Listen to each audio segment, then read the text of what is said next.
क्योंकि दर्द अगर तुहानू नैक ते हुंदी है जां मोढे च हुंदी है, कनैक्शन इहदा अंदर पेट च हुंदा जां किते होर हुंदा कनैक्शन। 15 साल हो गए सानू अपनी कम्युनिटी दी सेवा करदे ते अग्गे भी असी बिल्कुल कमिटेड आ कि असी सेवा करदे रवांगे। डायबिटीज जेह्ड़ी है एह् अंदरों ही अंदर तुहानू खत्म करदी है, तुहाडे सैल नू डैमेज करदी रैंह्दी है।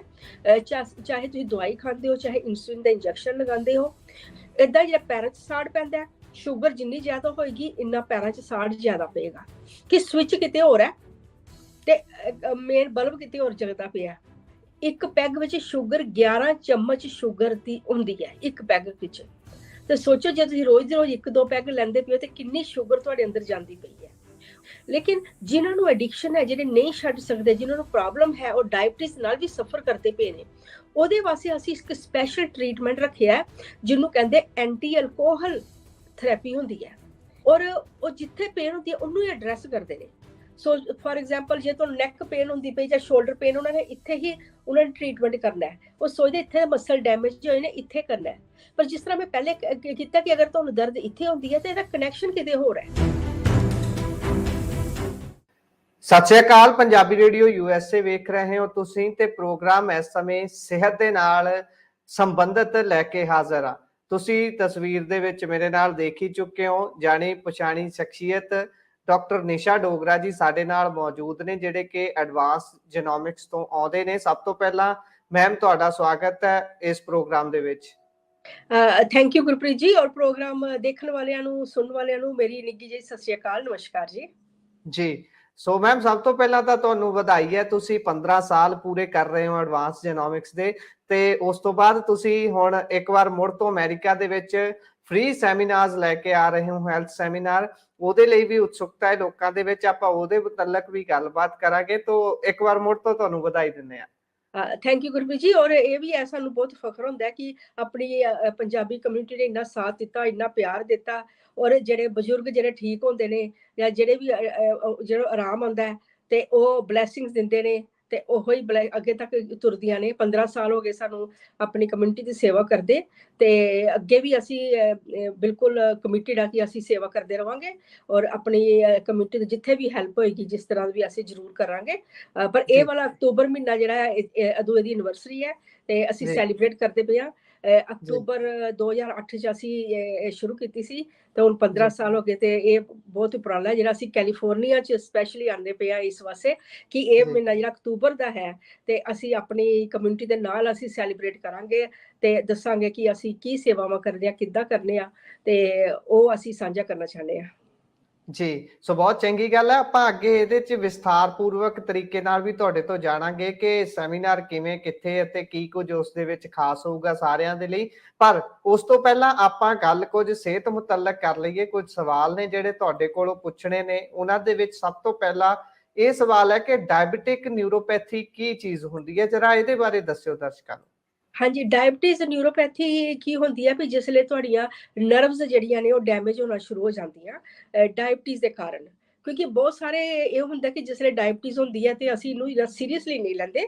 हालांकि एह् घर-घर दी बमारी हो चुकी है ते असीं की करने कि सोचने डायबिटीज़ है ते एह् असीं दवाई खा लैन्ने ते गल्ल बन गई। लेकिन एह् भी है कि डायबिटीज़ जेह्ड़ी है एह् अंदरों ही अंदर तुहानू खत्म करदी है, तुहाडे सैल नू डैमेज करदी रैंह्दी है। चाहे तुसीं दवाई खांदे हो, चाहे इंसुलिन दा इंजैक्शन लगांदे हो, क्योंकि एह्दे कारण जेह्ड़े बड़े गूढ़े ने, डीप ने, जेह्ड़े आम समझ च नेईं आंदे, और असीं सिर्फ सोचने कि अज्ज दी डेट च कंट्रोल हो गई है, मेरी शुगर नॉर्मल आंदी पई ते ठीक है।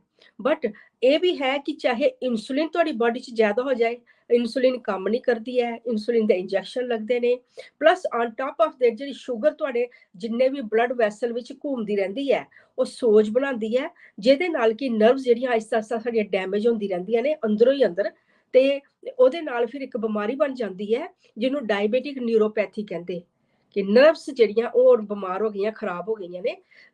जेह्दे सिम्पटम जेह्ड़े ने मोस्टली मैं देखिआ कि जिन्हां नू शुरू होंदे कि हत्थां पैरां तो शुरू होंदे ने, जिन्हां दे पैरां चों थल्ले साड़ पैंदा है, कईयां दे कि बर्निंग जेही फीलिंग आंदी है, कईयां नू पैर दे तले दर्द करदे ने, हड्डियां दर्द करदियां ने, लत्तां जेह्ड़ियां दोनों जेह्ड़ियां दर्द करदियां ने, जां उत्थे सोजा पै जांदा है।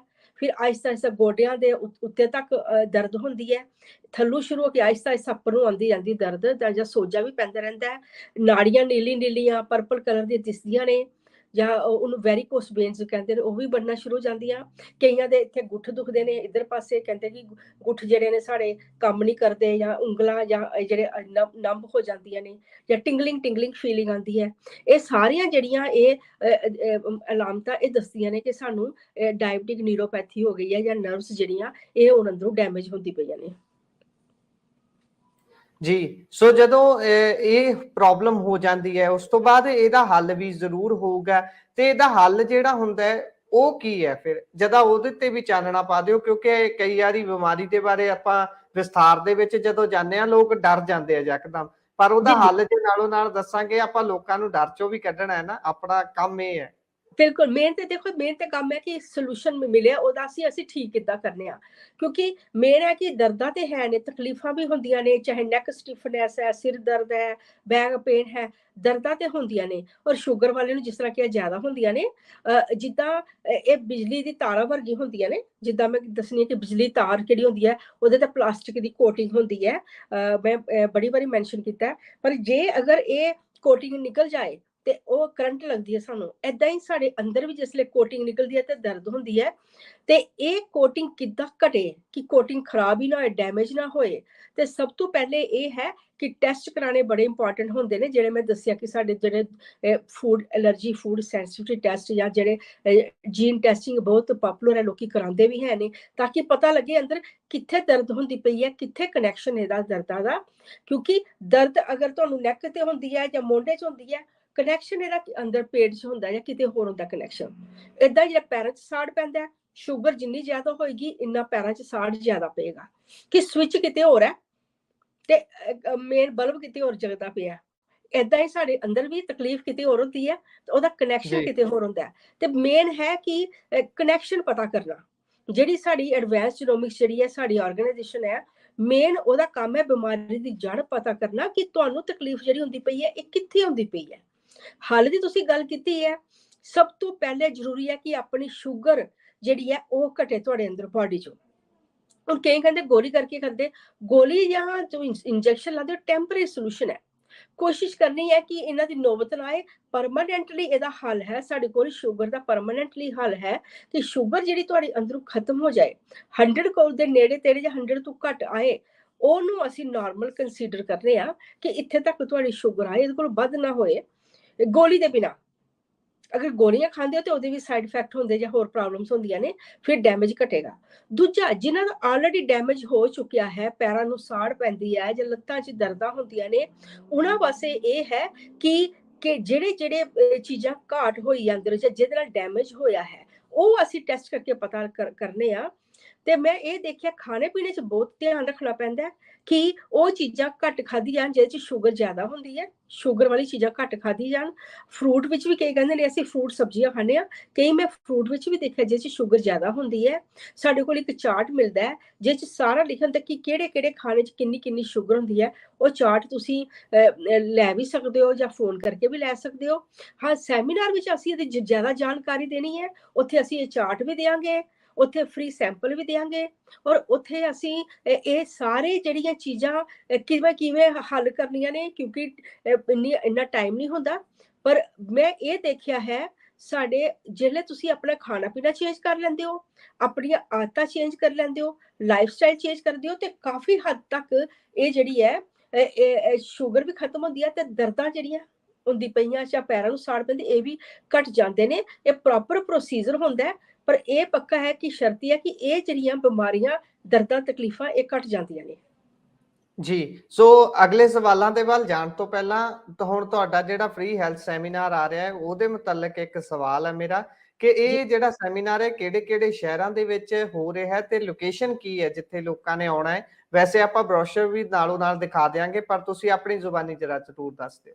ਜ਼ਰੂਰ ਜੀ, ਇਹ ਅਸੀਂ ਸੈਮੀਨਾਰ ਜਿਹੜਾ ਪਹਿਲਾ, ਜਿਸ ਤਰ੍ਹਾਂ ਮੈਂ ਕਿਹਾ 22 ਅਕਤੂਬਰ ਨੂੰ ਸਾਡੀ ਆਰਗੇਨਾਈਜੇਸ਼ਨ ਹੋਈ ਸੀ, ਤਾਂ ਅਸੀਂ 22 ਅਕਤੂਬਰ ਨੂੰ ਹੀ ਅਸੀਂ ਸੈਕਰਾਮੈਂਟੋ ਸੈਮੀਨਾਰ ਲਗਾਉਂਦੇ ਪਏ ਹਾਂ। ਉੱਥੇ ਗੁਰਦੁਆਰਾ ਸਾਹਿਬ ਨੇ ਜਿਹੜਾ ਰਿਓਲੈਂਡੋ ਗੁਰਦੁਆਰਾ ਸਾਹਿਬ ਹੈ, ਸੈਕਰਾਮੈਂਟੋ ਰਿਓਲੈਂਡੋ, ਉੱਥੇ ਹੀ ਗੁਰਦੁਆਰਾ ਸਾਹਿਬ ਜਿਹੜਾ ਗੁਰੂ ਰਵਿਦਾਸ ਗੁਰਦੁਆਰਾ ਸਾਹਿਬ ਨੇ, ਉੱਥੇ ਅਸੀਂ ਸੈਮੀਨਾਰ ਕਰਨਾ ਸਵੇਰੇ 11:30 ਤੋਂ ਲੈ ਕੇ 1 ਵਜੇ ਤੱਕ ਸੈਮੀਨਾਰ ਹੋਏਗਾ। ਉੱਥੇ ਜ਼ਰੂਰ ਪਹੁੰਚਣ। ਤੇ 23 ਅਕਤੂਬਰ ਨੂੰ ਅਸੀਂ ਉੱਥੇ ਕਾਨਫਰੰਸ ਸੈਂਟਰ ਹੈ, ਅਸੀਂ ਉੱਥੇ ਵੀ ਸੈਮੀਨਾਰ ਲਗਾਉਣਾ ਹੈ। ਸੌਰੀ, ਕਾਨਫਰੰਸ ਸੈਂਟਰ ਨਹੀਂ, ਗਵਰਨਰ ਇਨ ਹੋਟਲ ਹੈ, ਉਹਦੇ ਵਿੱਚ ਮੀਟਿੰਗ ਰੂਮ ਹੈ, ਜਿੱਥੇ ਅਸੀਂ ਸੈਮੀਨਾਰ ਲਗਾਉਣਾ ਹੈ।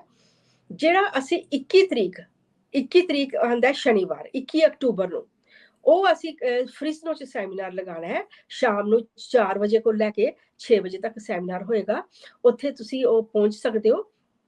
ਜ਼ਿਆਦਾ ਡਿਟੇਲ ਜਿਹੜੀਆਂ ਤੁਸੀਂ ਜਿਸ ਵੇਲੇ ਫੋਨ ਕਰੋਗੇ, ਤੁਸੀਂ ਆਪਣਾ ਫੋਨ ਨੰਬਰ ਦਿਓਗੇ, ਅਸੀਂ ਫਲਾਇਰਸ ਵਗੈਰਾ ਭੇਜ ਦਿਆਂਗੇ। ਵੈਸੇ ਵੀ ਸਕਰੀਨ ਤੇ ਨੰਬਰ ਵੀ ਆਉਂਦੇ ਪਏ ਡਿਟੇਲ ਜਾਣਕਾਰੀ ਦਾ ਸੈਮੀਨਾਰ ਦੀਆਂ, ਇਹਦੇ ਵਿੱਚ ਫੇਸਬੁੱਕ ਵਿੱਚ ਵੀ ਹੈ ਨੇ, ਤੇ ਇਸ ਤਰ੍ਹਾਂ ਵੀ ਅਨਾਉਂਸ ਕਰਦੇ ਰਹਿੰਦੇ ਆ, ਤੇ ਜ਼ਿਆਦਾ ਡਿਟੇਲ ਜਾਣਕਾਰੀ ਲੈ ਸਕਦੇ ਨੇ।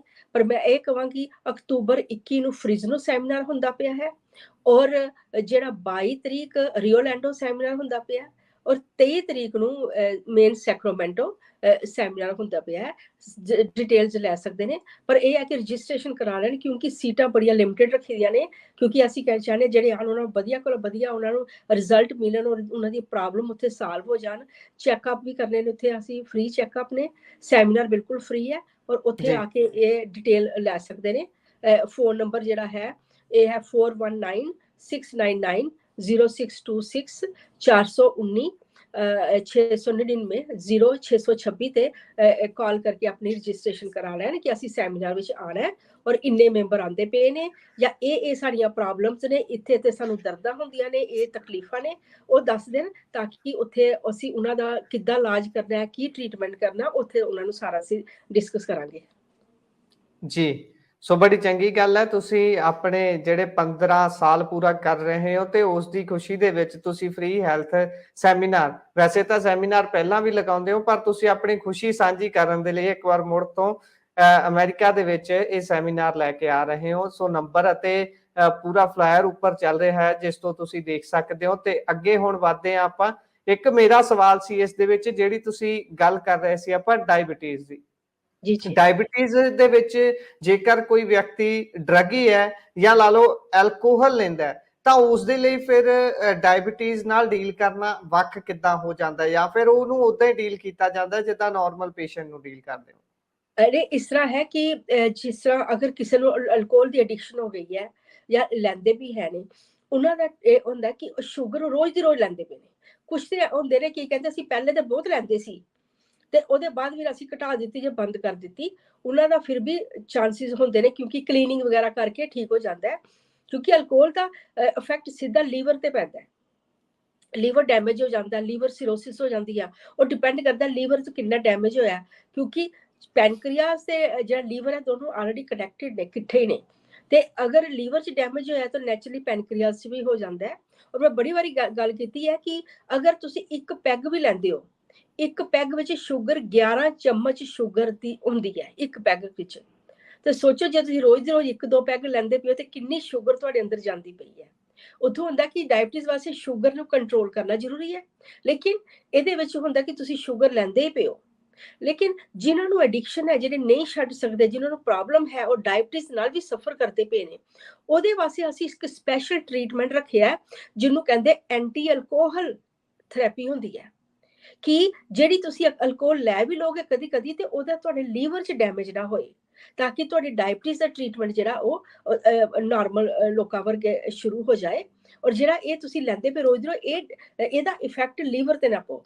ਸੋ ਐਂਟੀ ਅਲਕੋਹਲ ਟ੍ਰੀਟਮੈਂਟ ਲੈਣਾ ਬਹੁਤ ਜ਼ਰੂਰੀ ਹੈ ਇਹਦੇ ਨਾਲ। ਤੇ ਫਿਰ ਉਹਨਾਂ ਦਾ ਬਾਕੀ ਜਿਹੜੀਆਂ ਦਰਦਾਂ ਤਕਲੀਫਾਂ ਜਾਂ ਉਹ ਹੈ, ਉਹ ਫਿਰ ਨਾਰਮਲ ਜਿੱਦਾਂ ਹੋਰ ਪੇਸ਼ੈਂਟ ਨੂੰ ਅਸੀਂ ਦਿੰਦੇ ਹਾਂ ਇੱਦਾਂ ਅਸੀਂ ਦੇ ਸਕਦੇ ਹਾਂ, ਔਰ ਉਹਨਾਂ ਨੂੰ ਵੀ ਇਹਦਾ ਸਾਡੇ ਟ੍ਰੀਟਮੈਂਟ ਦਾ ਫਾਇਦਾ ਹੋਏਗਾ ਜੀ। ਸੋ ਅੱਗੇ ਵਧਦੇ ਹਾਂ। ਕ੍ਰੋਨਿਕ ਪੇਨ ਜਿਹੜੀ ਹੁੰਦੀ ਹੈ ਉਹ ਕਈ ਵਾਰ ਫਿਜ਼ੀਓਥੈਰੇਪੀ ਸੈਸ਼ਨ ਲੈਣ ਤੋਂ ਬਾਅਦ ਵੀ ਹੁੰਦੀ ਰਹਿੰਦੀ ਹੈ, ਉਸ ਤੋਂ ਵੀ ਸਫਰ ਕਰਦੇ ਰਹਿੰਦੇ ਨੇ ਲੋਕ, ਇਹਦਾ ਕੀ ਕਾਰਨ ਹੈ? ਹਾਂਜੀ, ਕ੍ਰੋਨਿਕ ਪੇਨ ਦਾ ਦੇਖੋ, ਜਿਸ ਤਰ੍ਹਾਂ ਤੁਸੀਂ ਫਿਜ਼ੀਓਥੈਰੇਪੀ ਕਰਾਉਂਦੇ ਹੋ ਜਾਂ ਐਕਿਊਪੰਕਚਰ ਕਰਦੇ ਹੋ, ਸੈਸ਼ਨਸ ਹੁੰਦੇ ਨੇ, ਔਰ ਉਹ ਜਿੱਥੇ ਪੇਨ ਹੁੰਦੀ ਹੈ ਉਹਨੂੰ ਹੀ ਐਡਰੈਸ ਕਰਦੇ ਨੇ। ਸੋ ਫੋਰ ਐਗਜ਼ਾਮਪਲ ਜੇ ਤੁਹਾਨੂੰ ਨੈਕ ਪੇਨ ਹੁੰਦੀ ਪਈ ਜਾਂ ਸ਼ੋਲਡਰ ਪੇਨ, ਉਹਨਾਂ ਨੇ ਇੱਥੇ ਹੀ ਉਹਨਾਂ ਨੇ ਟ੍ਰੀਟਮੈਂਟ ਕਰਨਾ ਹੈ। ਉਹ ਸੋਚਦੇ ਇੱਥੇ ਮਸਲ ਡੈਮੇਜ ਹੋਏ ਨੇ, ਇੱਥੇ ਕਰਨਾ ਹੈ। ਪਰ ਜਿਸ ਤਰ੍ਹਾਂ ਮੈਂ ਪਹਿਲੇ ਕੀਤਾ ਕਿ ਅਗਰ ਤੁਹਾਨੂੰ ਦਰਦ ਇੱਥੇ ਹੁੰਦੀ ਹੈ ਤੇ ਇਹਦਾ ਕਨੈਕਸ਼ਨ ਕਿਤੇ ਹੋਰ ਹੈ। ਇਸ ਕਰਕੇ ਉਸ ਲਈ ਤੁਹਾਨੂੰ ਆਰਾਮ ਆਉਂਦਾ। ਮੈਂ ਨਹੀਂ ਕਹਾਂਗੀ ਕਿ ਤੁਸੀਂ ਆਰਾਮ ਹੀ ਨਹੀਂ ਆਉਂਦਾ, ਥੋੜਾ ਆਰਾਮ ਆਉਂਦਾ, ਕਿਉਂਕਿ ਜੇ ਇੱਥੇ ਵੀ ਮੈਂ ਮਸਾਜ ਕਰਾਂਗੀ ਜਾਂ ਨੈਕ ਤੇ ਕਰਾਂਗੀ ਜਾਂ ਬੈਕ ਤੇ, ਉਸ ਲਈ ਉਹ ਟੈਂਪਰੇਰੀ ਦਾ ਉਹਨੂੰ ਰਿਲੀਫ ਮਿਲਦਾ, ਕਿ ਲੱਗਦਾ ਕਿ ਮੈਨੂੰ ਫਰਕ ਪੈਂਦਾ ਪਿਆ। ਤਾਂ ਹੀ ਫਿਰ ਇੱਕ ਸੈਸ਼ਨ, ਦੂਜਾ ਸੈਸ਼ਨ, ਮੈਂ ਕਿਹਾ 5-5 6-6 ਸੈਸ਼ਨ ਵੀ ਕਰਦੇ ਨੇ। ਟੈਂਪਰੇਰੀ ਤੇ ਲੱਗਦਾ ਕਿ ਮੈਨੂੰ ਫਰਕ ਹੈ, ਲੇਕਿਨ ਪਰਮਾਨੈਂਟ ਹੱਲ ਇਸ ਕਰਕੇ ਨਹੀਂ ਹੁੰਦਾ ਕਿਉਂਕਿ ਉਸ ਦਰਦ ਦਾ ਕਨੈਕਸ਼ਨ ਕਿਤੇ ਹੋਰ ਹੈ। ਔਰ ਅਸੀਂ ਜਿਹੜੀ ਸਾਡਾ ਮੇਨ ਕੰਮ ਇਹ ਹੋਈ ਹੈ ਕਿ ਜਿਹੜਾ ਕਨੈਕਸ਼ਨ ਹੈ, ਜਿੱਥੋਂ ਤਕਲੀਫ ਬਿਮਾਰੀ ਸ਼ੁਰੂ ਹੋਈ ਹੈ, ਜਿੱਥੋਂ ਦਰਦ ਸ਼ੁਰੂ ਹੋਈ ਹੈ, ਉਹਨੂੰ ਅਗਰ ਠੀਕ ਕਰਾਂਗੇ ਤੇ ਇੱਥੇ ਜਿਹੜਾ ਹੈ ਇਹ ਦਰਦ ਘਟ ਜਾਂਦੀ ਹੈ। ਬਹੁਤ ਵਾਰੀ ਅਸੀਂ ਦੇਖਿਆ ਕਿ ਕਈਆਂ ਨੂੰ ਜੇ ਨੈਕ ਪੇਨ ਵੀ ਹੁੰਦੀ ਹੈ ਜਾਂ ਸ਼ੋਲਡਰ ਪੇਨ ਵੀ ਹੁੰਦੀ ਹੈ, ਉਹ ਜੇ ਉਹ ਜਿੱਦਾਂ ਅਗਰ ਤੁਹਾਡੇ ਗਾਲ ਬਲੈਡਰ ਦੀ ਤਕਲੀਫ ਹੈ ਜਾਂ ਲੀਵਰ ਦੀ ਤਕਲੀਫ ਹੈ, ਜਾਂ ਤੁਸੀਂ ਬਹੁਤ ਜ਼ਿਆਦਾ ਕੋਈ ਫਰਾਈਡ ਖਾ ਲਿਆ, ਉਹਦੇ ਨਾਲ ਤੁਸੀਂ ਦੇਖੋ ਇਮੀਡੀਏਟਲੀ ਤੁਹਾਨੂੰ ਨੈਕ ਪੇਨ ਜ਼ਿਆਦਾ ਹੋਏਗੀ।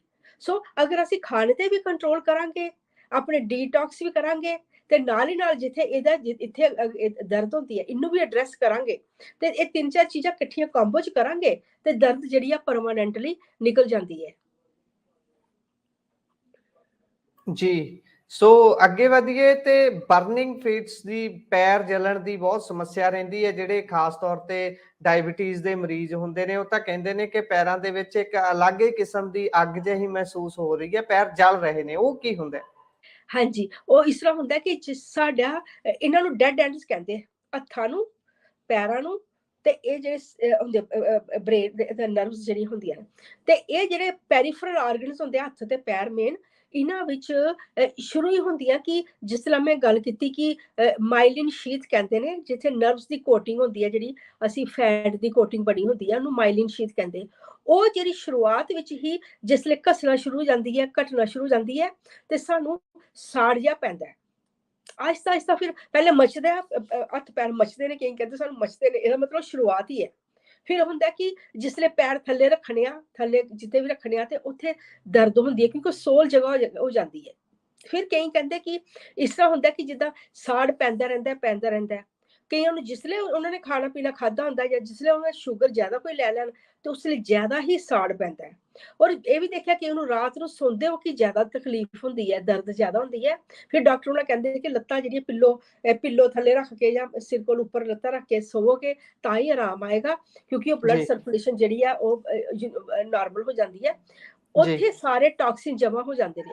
ਸੋ ਇਹਦਾ ਟ੍ਰੀਟਮੈਂਟ ਜਿਹੜਾ ਸਪੈਸ਼ਲ ਟ੍ਰੀਟਮੈਂਟ ਹੁੰਦਾ ਹੈ ਕਿ ਅੰਦਰੋਂ ਬਾਡੀ ਨੂੰ ਡੀਟੌਕਸ ਕਰਨਾ ਹੁੰਦਾ ਹੈ, ਜਾਂ ਬਲੱਡ ਸਰਕੂਲੇਸ਼ਨ ਇੰਪਰੂਵ ਕਰਨੀ ਹੁੰਦੀ ਹੈ, ਤੁਹਾਡੇ ਅੰਦਰ ਆਕਸੀਜਨ ਦੀ ਥੈਰੇਪੀ ਦੇਣੀ ਪੈਂਦੀ ਹੈ। ਅਲੱਗ-ਅਲੱਗ ਟ੍ਰੀਟਮੈਂਟ ਪ੍ਰੋਸੈਸ ਹੁੰਦੇ ਨੇ ਡਿਪੈਂਡ ਅਪਨ ਪੇਸ਼ੈਂਟ ਦੇ। ਪਰ ਇਹ ਹੁੰਦਾ ਕਿ ਇਹ ਤਕਲੀਫ ਜਿਹੜੀ ਸਾੜ ਘਟ ਸਕਦਾ ਹੈ। ਸੋਜਾ ਪੈਦਾ, ਸੋਜਾ ਘਟਣੇ ਦੇ ਵੀ ਟ੍ਰੀਟਮੈਂਟ ਹੁੰਦੇ ਨੇ, ਇਹ ਵੀ ਘਟ ਜਾਂਦਾ ਹੈ। ਜਾਂ ਜਿਹੜੀ ਤੁਹਾਡੇ ਅੰਦਰ ਨਰਵ ਜਿਹੜੀਆਂ ਵੈਰੀਕੋਸ ਵੇਨਸ ਬਣੀਆਂ, ਇਹਨਾਂ ਦਾ ਅਲੱਗ ਟ੍ਰੀਟਮੈਂਟ ਹੁੰਦਾ ਹੈ। ਸੋ ਅਲੱਗ-ਅਲੱਗ ਪਰਸਨ ਦੀ ਪ੍ਰੋਬਲਮ ਜਾਂ ਉਹਦੀ ਤਕਲੀਫਾਂ ਦੇ ਹਿਸਾਬ ਨਾਲ ਹਰ ਇੱਕ ਦਾ ਟ੍ਰੀਟਮੈਂਟ ਪਲਾਨ ਅਲੱਗ-ਅਲੱਗ ਬਣਦਾ ਹੈ। ਲੇਕਿਨ ਇਹ ਹੈ ਕਿ ਬੰਦੇ ਨੂੰ ਹੁੰਦਾ ਕਿ ਮੈਨੂੰ ਪਰਮਾਨੈਂਟ ਆਰਾਮ ਆ ਜਾਏ, ਇਹ ਨਹੀਂ ਹੈ ਕਿ ਦਵਾਈ ਖਾਧੀ ਹੈ ਤਾਂ ਆਰਾਮ ਆ ਜਾਏ, ਦਵਾਈ ਬੰਦ ਕਰ ਦੋ ਫਿਰ ਤਕਲੀਫ ਉੱਥੋਂ ਦੀ ਉੱਥੋਂ। ਸੋ ਇੱਥੇ ਹੋਏਗਾ ਕਿ ਬਿਮਾਰੀ ਦਾ ਕਾਰਨ ਲੱਭਣਾ, ਕੀ ਕਾਰਨ ਹੈ, ਪ੍ਰੋਪਰ ਟੈਸਟਿੰਗ ਹੋਏ, ਤੁਹਾਨੂੰ ਬਿਮਾਰੀ ਸਮਝ ਲੱਗੇ ਕਿ ਮੈਨੂੰ ਬਿਮਾਰੀ ਕਿਉਂ ਲੱਗੀ ਹੈ, ਮੇਰੀ ਬਿਮਾਰੀ ਦੀ ਜੜ ਕੀ ਹੈ, ਤੇ ਇਹਦੇ ਨੈਚੁਰਲ ਕੀ ਸੋਲੂਸ਼ਨ ਹੋਣਗੇ ਜਿਹਦੇ ਨਾਲ ਕਿ ਇਹ ਬਿਮਾਰੀ ਜ਼ਿਆਦਾ ਵਧੇਗੀ ਨਹੀਂ। ਸੋ ਜਾਂ ਬਿਮਾਰੀ ਜਿਹੜੀ ਹੈ ਖਤਮ ਹੋ ਜਾਏ, ਕਿਉਂਕਿ ਹਰ ਕੋਈ ਜਿਹੜਾ ਸਫਰ ਕਰਦਾ ਪਿਆ ਉਹ ਕਹਿੰਦਾ ਕਿ ਇਹ ਮੈਂ ਹੁਣ ਇੰਨਾ ਨਹੀਂ ਕਰ ਸਕਦਾ, ਮੇਰੀ ਕੁਛ ਵੀ ਕਰੋ, ਮੇਰੀ ਬਿਮਾਰੀ ਖਤਮ ਕਰ ਦਿਓ, ਮੈਂ ਬਿਲਕੁਲ ਨਾਰਮਲ ਹੈਲਦੀ ਰਹਿਣਾ ਚਾਹਨਾ, ਕਿ ਅੱਗੇ ਵਾਸਤੇ ਨਹੀਂ ਮੈਂ ਕੋਈ ਵੀ ਕਰਾਂਗਾ। ਜਿੱਦਾਂ ਅਲਕੋਹਲ ਦੀ ਗੱਲ ਕੀਤੀ ਹੈ, ਜਾਂ ਕਈ ਹੋਰ ਅਨਹੈਲਦੀ ਈਟਿੰਗ ਜਾਂ ਲਾਈਫ ਸਟਾਈਲ ਹੁੰਦੇ ਨੇ, ਉਹ ਚੇਂਜ ਕਰਨ ਨੂੰ ਲੋਕੀ ਜੇ ਤਿਆਰ ਹੋ ਜਾਣ, ਜਾਂ ਹੁੰਦੇ ਵੀ ਪਏ ਨੇ ਕਾਫੀ ਸਾਰੇ, ਮੈਂ ਦੇਖਿਆ ਸਾਡੀ ਕਮਿਊਨਿਟੀ 'ਚ, ਤੇ ਇਹਦੇ ਨਾਲ ਫਿਰ ਪਰਮਾਨੈਂਟ ਸੋਲੂਸ਼ਨ ਹੋ ਜਾਂਦੇ ਕਿ ਤੁਹਾਨੂੰ ਸਾਰੀ ਉਮਰ ਦਵਾਈਆਂ ਨਹੀਂ ਲੈਣੇ ਪੈਂਦੀਆਂ। ਇਸ ਤਰ੍ਹਾਂ ਜਿਹੜੀਆਂ ਦਰਦਾਂ ਨੇ ਉਹਦੇ ਕੋਲੋਂ ਤੁਸੀਂ ਰਾਹਤ ਮਿਲੇਗੀ ਔਰ ਤੁਸੀਂ ਸਫਰ ਨਹੀਂ ਕਰੋਗੇ। ਜੀ, ਸੋ ਮੈਂ ਚਾਹੂੰਗਾ ਕਿ ਅੰਤ ਵਿੱਚ ਤੁਸੀਂ ਇੱਕ ਵਾਰ ਨੰਬਰਸ ਤੇ ਲੋਕੇਸ਼ਨ ਸਾਂਝੀਆਂ ਕਰ ਦਿਓ, ਜਿਹੜਾ 21, 22 ਤੇ 23 ਤਰੀਕ ਨੂੰ ਸੈਮੀਨਾਰ ਆ ਰਹੇ ਨੇ। ਬਿਲਕੁਲ ਗੁਰਪ੍ਰੀਤ ਜੀ, ਇਸ ਤਰ੍ਹਾਂ ਹੈ ਕਿ ਮੇਨ ਕੋਸ਼ਿਸ਼ ਸਾਡੀ ਇਹੋ ਹੀ ਹੁੰਦੀ ਹੈ ਕਿ ਜਿਹੜੇ ਵੀ ਉੱਥੇ ਸੈਮੀਨਾਰ 'ਚ ਆਉਂਦੇ ਨੇ, ਜਿੰਨੀਆਂ ਉਮੀਦਾਂ ਲੈ ਕੇ ਆਉਂਦੇ ਨੇ, ਜਿੰਨੀਆਂ ਤਕਲੀਫਾਂ ਨਾਲ ਆਉਂਦੇ ਨੇ, ਉਹਨਾਂ ਦੀ ਉੱਥੇ ਹੱਲ ਮਿਲ ਜਾਏ, ਉਹਨਾਂ ਦੇ ਪ੍ਰੋਪਰ ਚੈੱਕਅਪ ਹੋਣ, ਬਿਮਾਰੀ ਦਾ ਪਤਾ ਲੱਗ ਜਾਏ ਔਰ ਹੈਲਪ ਮਿਲ ਜਾਏ। ਸੋ ਇਸ ਕਰਕੇ ਇਹ ਸੈਮੀਨਾਰ ਅਸੀਂ ਇੱਕ ਫ੍ਰੀ ਕਮਿਊਨਿਟੀ ਦੀ ਸੇਵਾ ਰੱਖੀ ਦੀ ਹੈ, ਜਿਹੜੀ ਕਿ ਅਸੀਂ ਕੋਈ ਚਾਰਜ ਨਹੀਂ ਕਰਦੇ, ਬਿਲਕੁਲ ਫ੍ਰੀ ਹੈ। ਔਰ ਉੱਥੇ ਜਿਹੜਾ ਉਹਨਾਂ ਦਾ ਜਿਹੜਾ ਆਪਣੀ ਆਪਣੀ ਅਲੱਗ ਪ੍ਰੋਬਲਮ ਜਾਂ ਕੁਐਸਚਨ ਆਨਸਰ ਸਾਨੂੰ ਪਹਿਲੇ ਭੇਜ ਸਕਦੇ ਨੇ। ਜਿਸ ਤਰ੍ਹਾਂ ਮੈਂ ਕਿਹਾ ਕਿ ਫ੍ਰਿਜ਼ਨੋ ਵਿੱਚ ਪਹਿਲਾ ਸੈਮੀਨਾਰ ਹੁੰਦਾ ਪਿਆ ਸ਼ਨੀਵਾਰ ਹੈ, 21 ਅਕਤੂਬਰ ਨੂੰ ਸੈਮੀਨਾਰ ਹੁੰਦਾ ਪਿਆ ਫ੍ਰਿਜ਼ਨੋ ਵਿੱਚ, ਜਿਹੜਾ ਉੱਥੇ ਕਾਨਫਰੰਸ ਸੈਂਟਰ ਹੈ। ਐਡਰੈਸ ਵਗੈਰਾ ਡਿਟੇਲ ਬਰੋਸ਼ਰ ਵਿੱਚ ਹੈ, ਲੈ ਸਕਦੇ ਨੇ। ਸ਼ਾਮ ਨੂੰ 5 ਵਜੇ ਤੋਂ ਲੈ ਕੇ 7 ਵਜੇ ਤੱਕ ਸੈਮੀਨਾਰ ਹੋਏਗਾ। ਔਰ ਜਿਹੜਾ ਦੂਜਾ ਸੈਮੀਨਾਰ ਐਤਵਾਰ ਕਮਿੰਗ, ਜਿਹੜਾ ਐਤਵਾਰ ਹੋਏਗਾ 22 ਅਕਤੂਬਰ ਨੂੰ, ਉਹ ਸਵੇਰੇ ਸੈਮੀਨਾਰ ਹੋਏਗਾ ਰਿਓਲੈਂਡੋ ਗੁਰਦੁਆਰਾ ਸਾਹਿਬ ਵਿੱਚ ਹੋਏਗਾ, ਰਵਿਦਾਸ ਗੁਰਦੁਆਰਾ ਸਾਹਿਬ ਹੈ, ਉੱਥੇ ਸੈਮੀਨਾਰ ਹੋਏਗਾ। ਜਿਹੜਾ ਸ਼ਾਮ ਨੂੰ 23 ਤਰੀਕ ਮੰਡੇ ਨੂੰ 23 ਤਰੀਕ ਸ਼ਾਮ ਨੂੰ ਸੈਮੀਨਾਰ ਹੋਏਗਾ, ਉਹ ਗਵਰਨਰ ਇਨ ਹੋਟਲ ਵਿੱਚ ਹੋਣਾ ਹੈ। ਜਿਨ੍ਹਾਂ ਨੂੰ ਜਿਹੜੀਆਂ ਡੇਟਸ ਸੂਟ ਕਰਦੀਆਂ ਨੇ ਉਹ ਉਸ ਹਿਸਾਬ ਨਾਲ ਉੱਥੇ ਪਹੁੰਚ ਗਏ, ਆਪਣੇ ਜਿਹੜੀ ਇਹ ਸੈਮੀਨਾਰ ਜਿਹੜੇ ਫ੍ਰੀ ਹੁੰਦੇ ਪਏ ਇਹਨਾਂ ਦਾ ਫਾਇਦਾ ਲੈ ਸਕਦੇ ਹੋ। ਔਰ ਮੈਂ ਇਹ ਕਹਾਂਗੀ ਬਹੁਤ ਸਪੈਸ਼ਲ ਸੈਮੀਨਾਰ ਨੇ। ਔਰ ਇਹਦੇ ਵਿੱਚ ਅਸੀਂ, ਕਿਉਂਕਿ ਐਨਵਰਸਰੀ ਅਸੀਂ 15 ਸਾਲ ਪੂਰੇ ਕਰਦੇ ਪਏ ਆ, ਬੜਾ ਖੁਸ਼ੀ ਦਾ ਮੌਕਾ ਹੈ। ਤੇ ਅਸੀਂ ਚਾਹੁੰਦੇ ਹਾਂ ਕਿ ਆਪਣੇ ਜਿਹੜੇ ਉੱਥੇ ਲੋਕਾਂ ਨੂੰ ਸਪੈਸ਼ਲ ਕੇਅਰ ਕੀਤੀ ਜਾਏ, ਸਪੈਸ਼ਲ ਉੱਥੇ ਉਹਨਾਂ ਦਾ ਜਿਹੜਾ ਵੀ ਖਾਣੇ ਪੀਣੇ ਦਾ ਇੰਤਜ਼ਾਮ ਹੋਏਗਾ ਜਾਂ ਜੋ ਵੀ ਹੈਗਾ ਪ੍ਰੋਪਰ ਜਿੰਨਾ ਸਾਡੇ ਕੋਲ ਹੋਏਗਾ। ਪਰ ਹਾਂ, ਉਹਨਾਂ ਦੀਆਂ ਪ੍ਰੋਬਲਮ ਜਿਹੜੀਆਂ ਅਸੀਂ ਪ੍ਰੋਪਰ ਕੇਅਰ ਕਰਾਂਗੇ। ਫੋਨ ਨੰਬਰ ਸਿਰਫ ਇੱਕ ਰਜਿਸਟ੍ਰੇਸ਼ਨ ਕਰਾ ਲਓ ਔਰ ਆਪਣੀਆਂ ਪ੍ਰੋਬਲਮਾਂ ਸਾਨੂੰ ਦੱਸ ਦਿਓ ਕਿ ਕੀ ਪ੍ਰੋਬਲਮ ਨੇ। ਫੋਨ ਨੰਬਰ ਮੈਂ ਦੱਸ ਦੇ ਰਹੀ ਹਾਂ, 4196990626 419-699-0626 ਤੇ ਕਾਲ ਕਰਕੇ ਆਪਣੀ ਰਜਿਸਟ੍ਰੇਸ਼ਨ ਕਰਾ ਲੈਣ ਔਰ ਆਪਣੀਆਂ ਪ੍ਰੋਬਲਮ ਸਾਨੂੰ ਦੱਸਣ। We will definitely here to help them. ਜੀ, ਸੋ ਇਹ ਸਨ ਸਾਡੇ ਨਾਲ ਡਾਕਟਰ ਨਿਸ਼ਾ ਡੋਗਰਾ ਜੀ, ਜਿਹੜੇ ਕਿ ਐਡਵਾਂਸ ਜੈਨੋਮਿਕਸ ਤੋਂ ਆਉਂਦੇ ਨੇ ਤੇ ਇੱਕ ਵਾਰ ਮੁੜ ਤੋਂ ਆਪਣੇ ਕਿੱਤੇ ਦੇ ਆਪਣੇ ਉਹਨਾਂ ਦੀ ਸੰਸਥਾ ਦੇ 15 ਸਾਲ ਪੂਰੇ ਹੋਣ ਤੇ ਉਹਨਾਂ ਦੇ ਵੱਲੋਂ ਉਪਰਾਲਾ ਕੀਤਾ ਜਾ ਰਿਹਾ ਹੈ ਤੇ ਫ੍ਰੀ ਹੈਲਥ ਸੈਮੀਨਾਰ ਲੈ ਕੇ ਇੱਕ ਵਾਰ ਮੁੜ ਤੋਂ ਅਮਰੀਕਾ ਦੀ ਕੈਲੀਫੋਰਨੀਆ ਸਟੇਟ ਦੇ ਵਿੱਚ ਫ੍ਰਿਸਨੋ ਅਤੇ ਸੈਕਰਾਮੈਂਟੋ ਦੇ ਵਿੱਚ ਆ ਰਹੇ ਨੇ।